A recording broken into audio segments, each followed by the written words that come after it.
নমস্কার বন্ধুরা, কিভাবে কুমড়োর চচ্চড়ি করতে হয় আমি এইভাবে লম্বা করে কেটে নিয়েছি। কুমড়া, কাঁচামরিচ চিড়ে দিয়েছি আর পেঁয়াজ কুচি নিয়েছি। এখানে ফ্রাই প্যান দিয়ে দিয়েছি, চুলে ধরিয়ে দিলাম, চুলে তেল দিয়ে দিলাম 1 টেবিল চামচ। এখন এতে সরষে ফোড়ন দিয়ে দেবো।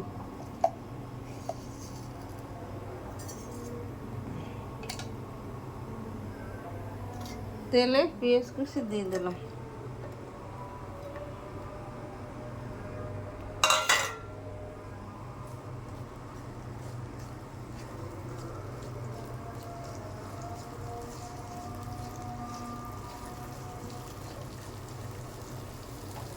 এখন আমি কুমড়া দিয়ে দিলাম।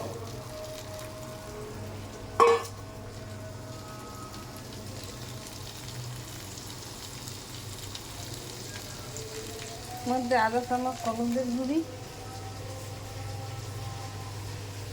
1/2 চামচ লবণ দিয়ে দিলাম।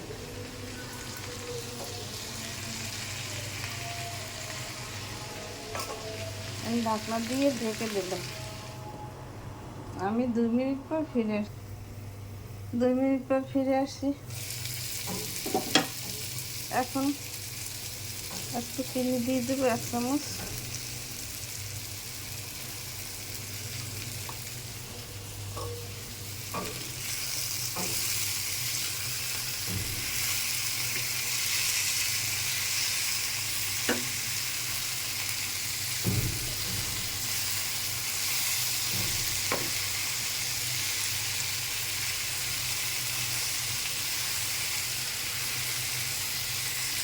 আমার কুমড়োর চচ্চড়ি হয়ে গেছে।